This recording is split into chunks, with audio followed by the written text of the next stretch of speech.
everybody, it's me again with a movie I just saw. Probably a lot of people just seen Alien Romulus, right? The new Alien movie from Fede Alvarez, who also made the Evil Dead remake, the first Evil Dead remake from 2024. Don't know the actress.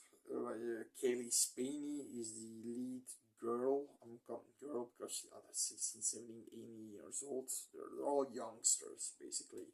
Rain is her name. And her brother, a black boy named David Johnson. Andy, a synthetic. But she's posing that she's her brother. Could easily be her friend or stepbrother. She says brother, okay.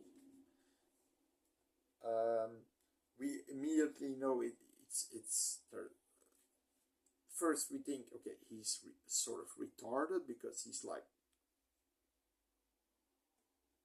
a frown, upside a sad face frown, and his face and his mouth going like this, and he's making these weird jokes, but he's acting funny. Then we see him being attacked on the streets, and she goes to him and covers everything up. You see the white blood coming from his head, so he's a droid, he's a synthetic. Now, she is on this colony planet, a colony mining planet, bigger than Haley's Hope in Aliens. This movie takes place between Alien and Aliens, okay? It's in the middle, so Ripley is still roaming in space. But then a bunch of Rain's friends, Tyler, Kay, Bjorn being, I think, the brother of Tyler, and Navarro, they have a ship, and they found a derelict Weyland-Yutani ship, and they want to heist it. There's nobody on board. They don't have life forms, and they want to heist because they have hypers. They have those hypersleep pods, so they can travel far. But because they want to get off the rock, they don't want to be in the colony. They want to get off. So, Rain is sort of okay, but she knows she's gonna have to leave Andy at some point behind because they actually need him the most because he can access Mother, the system, main system. So up they go to the derelict ship, but it's actually a space station. Now the space station is set to crash into Earth, so it's not set to land, but it's set to crash in 4 hours. But nevertheless, they go on to get that ship with the space pod, the sleeping pods. But of course, we see them enter. So Tyler and his brother Bjorn go on. Navarro is doing something else. She's using, I'm not sure, she's bringing in pods that she can go to the ship, go to the space station, and they immediately find a synthetic. Half of one. Legs are missing, gutted, but the body and the head still on. They get to it, and who is that? Ash, Ian Holm, the actor Ian Holm. Of course he's dead. But, okay, they plug it out. And he says maybe the droid knows something more because at some point they go to a room that's basically that it's cryo chamber, which they thought the pods will be in, but it's a room with all these no eggs, but like gelatine like membranes that are on the wall, and face huggers are in there. The alarm goes off, face huggers come out, like hundreds of face huggers come out. You see these face huggers. Bjorn has this cattle prod thing that you see in the first movie. punching them away. They're opening the door. Navarro is scared. She's an Asian girl, bald, and she runs away. She's scared. They open the door. They get the fuck out of there, but one gets through. And of course, it takes Navarro. At some point, he goes through the creak of a door that closes and takes Navarro in the face. Now, Andy is given the chip from the Ash droid, who is not called Ash, we later will know. And that chip, because they're constantly being hard to Andy. They're calling him stupid, fuckhead. Bjorn especially, he's constantly, and they saying, we're gonna leave you behind, you know that, right? And Rain said, I didn't have the heart to tell him, and he's like, okay, oh, okay. Is he so sad, like, if that's my mission? I mean, Andy was probably the best character in the movie. So, none of these characters basically were. So, okay, that's for my last. Okay, it's a spoiler, right? So, one gets face hugged. So, that's where I'm gonna quit and talk about spoilers. Now, this movie, the director had an eye for details, but there are scenes in there that are so cringeworthy that were taken out of a dialogue that was taken out of Alien and Aliens. A lot that's super cringy,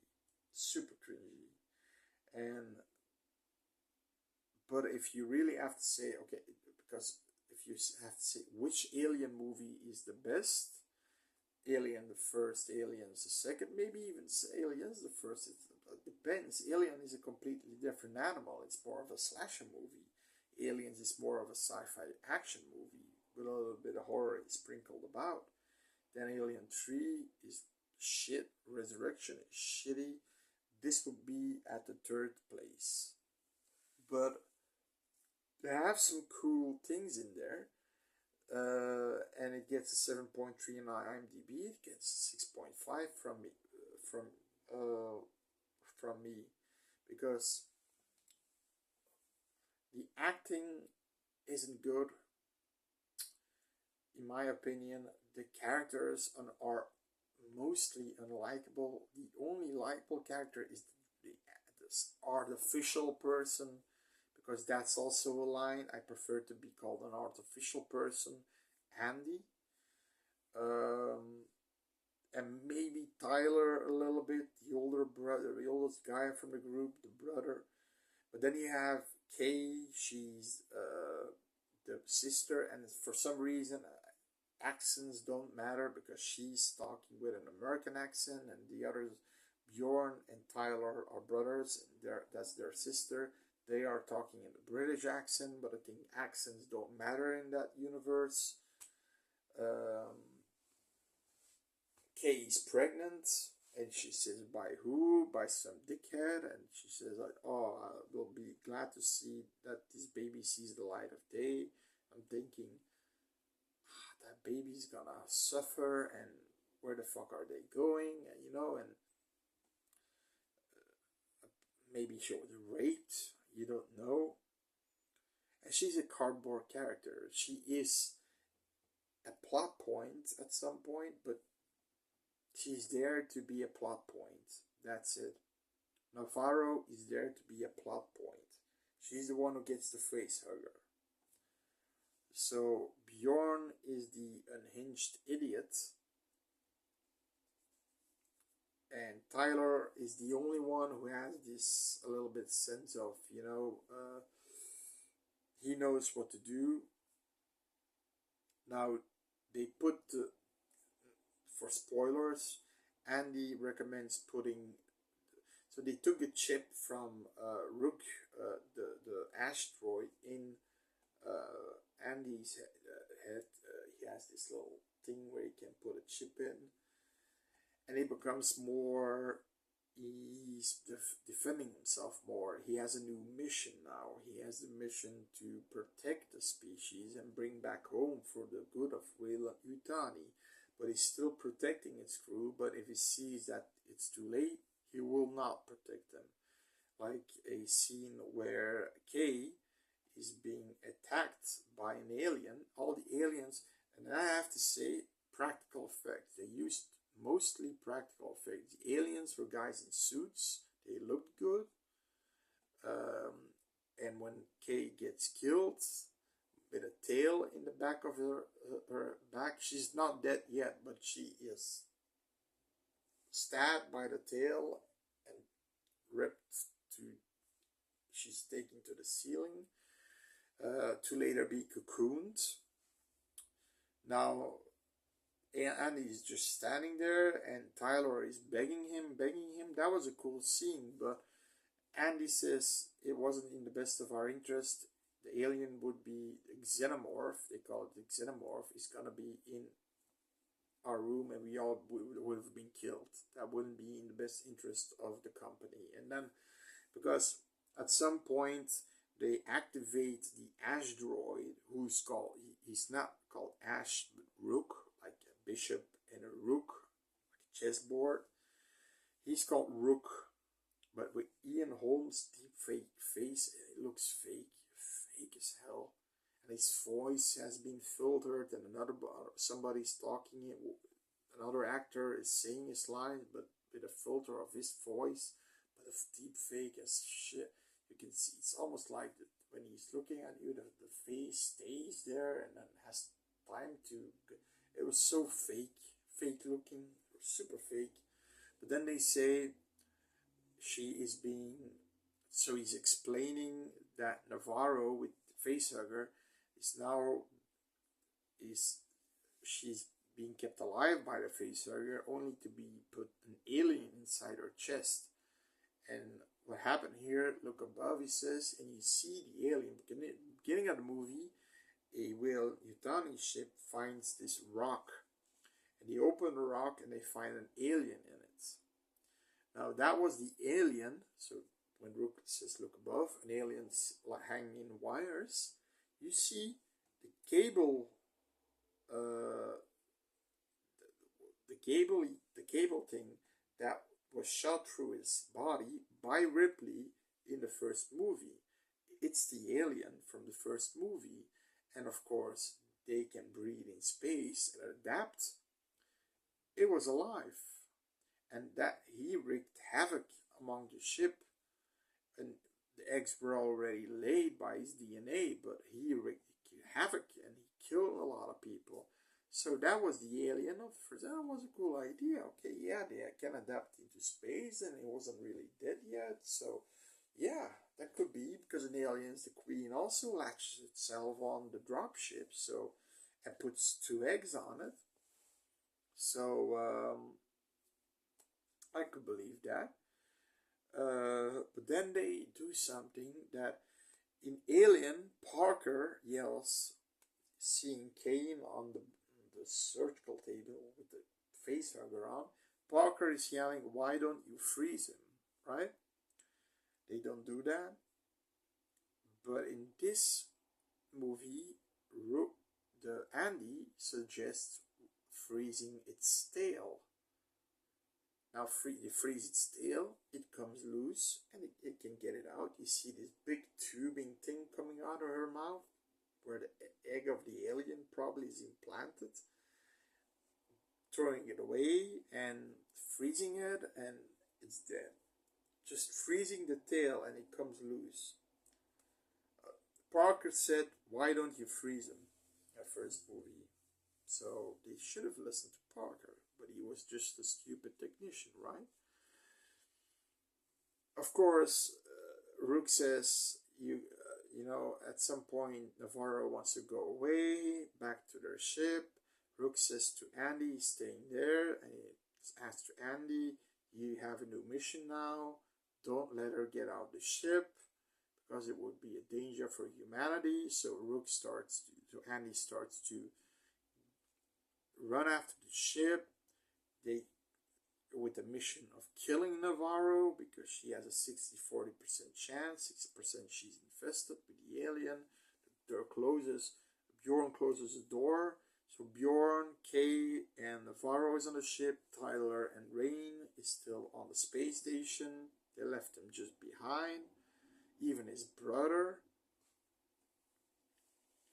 Then eventually Navarro has a chest burster in her. She starts to foam out of the mouth. Then I thought, oh shit, she's synthetic. No, she just starts to foam. Then the alien comes out. This was not a good scene. So that scene versus Kane. So Kane was a practical effect and this was practical. You see her skin looks like rubber latex and there's not a lot of blood. A little spot of blood. A little blood squirting in Kay's face. Navarro's chest burster scene wasn't convincing at all. I mean, it wasn't so violent, scary, disturbing like Kane. Kane was like, you have a deleted scene of Kane that you see more of it. It's going like, and then imploding again in his body, and then comes out. Kane squirting out blood out of his mouth, blood coming out of his mouth, him like doing twitching like this. It was extreme. This was just dead. See latex, rubbery kind of skin. And okay, I appreciate practical effects, but Kane was a practical effect too. This was a practical effect too, with more money. So sorry, I was really disappointed about that. And then eventually, okay, they crash ship, so they have to go back. Kay and Bjorn go back. Now Bjorn does the interesting thing. There's this sack egg kind of thing where an alien inside. We don't know it's an alien inside, but they have the key to the door next to the next door, but he decides to put the cattle prop. It looks like a vagina. Puts it in the fucking vagina-looking egg sack, and he's electrifying it. And of course, what happens? Acid. It spits in his face. His body is completely burning open. He's burning open. It's a cool kill scene, and he deserved that because he was an idiot. But he also gets killed. Kay killed because the alien comes out now and kills Kay, and that's the scene where she comes across a door that's closed, and then on the other side is Tyler, Rain, and Andy doesn't want to open the door because of the alien, and that's the scene we get how Kay not dies but gets attacked, pierced by the alien's tail, because you see the blood on the window, but she's not dead yet. And then there's this and that's why I really hated the movie. So Prometheus is also in this movie. So it wasn't so much the aliens and the facehuggers, it was the vial you see in Prometheus, the black vials, which have the black goo in it. That was basically, essentially, the creation of man. So that's what they wanted to take with them to improve humanity, with syringes, taking the black goo, and then, so Andy wants to take it. You see a screen where Rook is explaining it, what it is. Prometheus 1, from Mission Prometheus 1, and I thought, Jesus Christ. Okay, that's one thing. Then he says, Andy, do you know how to handle a firearm? Tyler says, you fucking right, I can. He opens the door, a latch, that opens up.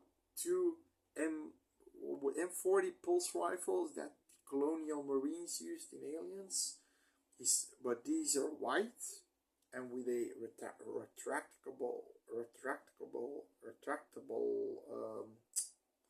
the thing that you can shove out, put your shoulder on.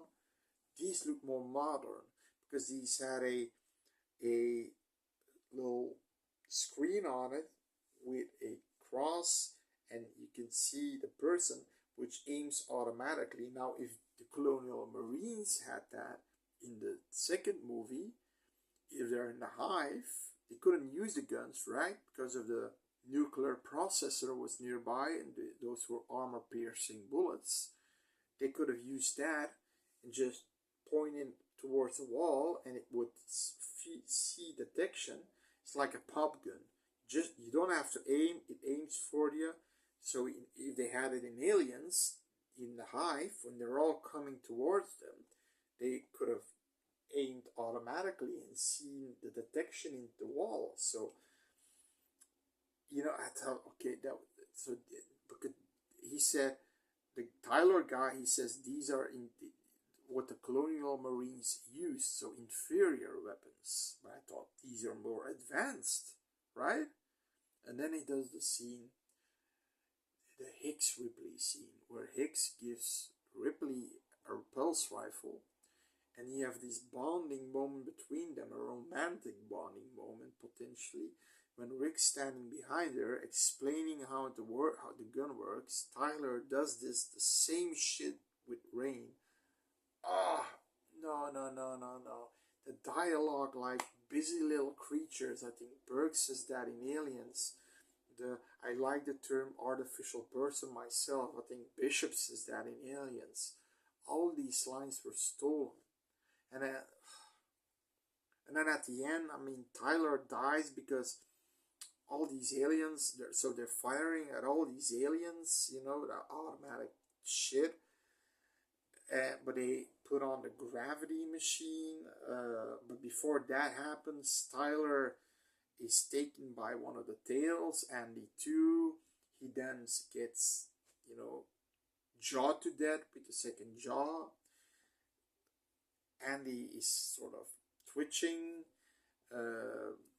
She puts the anti-gravity machine on, so they're floating the aliens. Then she starts to fire all the aliens, like 5, 6, 7 aliens, the ones that were on board at least, because they, bursted out of the dead Wayland Yutani people they find everywhere and here and there. And she's automatically firing at them like a pop gun, and the acid is floating, so it doesn't hit the ground because it would burn through the hull. Then after that, she wants to go back for Andy.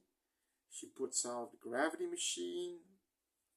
Acid goes to the ground, takes Andy with her.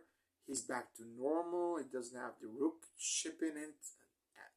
He's back, being the looking guy, protecting Rain.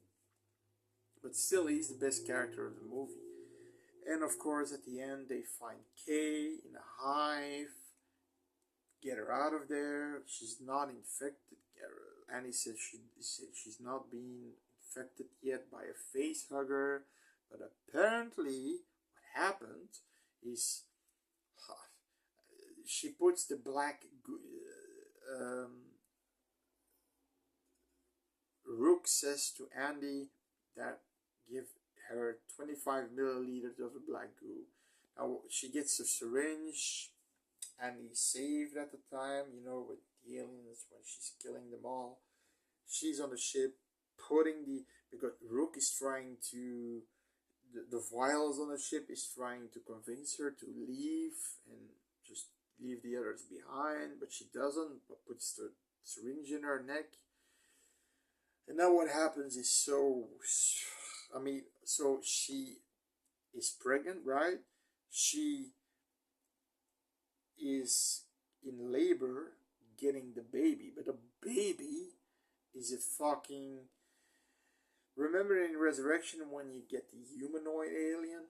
Well, she gets sort of a humanoid alien through pregnation, through pregnancy, dropping a humanoid, but it looks more like a combination. It's a space jockey with a tail of an alien. It doesn't kill Andy, but hurts him. The destroys him a bit, but he's still alive. And eventually the entire airlock scene happens again. It's blown into airlock by rain, and then you have apparently also the thing, you know, the hybrid thing that comes out of her is draining the blood of Kay like a vampire. She's all drawn out. He leaves her behind.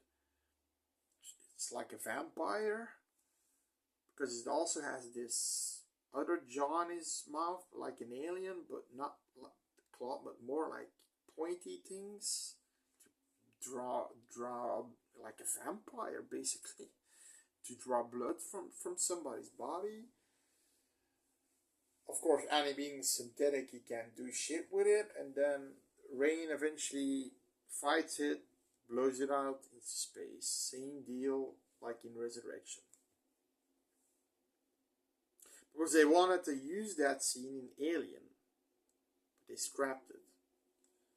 That alien dies that way, in a small hole, like same thing like the humanoid alien in Resurrection. Now this movie has some cool callbacks to Alien and Aliens, but there's someone that's so the Prometheus thing, the end boss creature, the reminds me too much of Resurrection than the and Prometheus, and then the Prometheus file, and then the how the guns work. It's basically Ripley with Hicks, and I love Hicks' character and Ripley's character, and that's why I hate Alien 3. There's a Q&A where Michael Biehn just yells, "Fuck Alien 3," right? There's even a script that was still floating around, Alien 5, that would be 30 years later after the events of Aliens, retconning Alien 3 and Resurrection, but with Hicks alive, burned half of his face, blind on one side, Ripley visually older, visually older looking, right? And one picture of nude, there's graphic pictures of that with nude, maybe a cameo of Carrie Henn. I mean, I'll do a review about that, trying to find those graphic pictures and put it in there. Can you see that?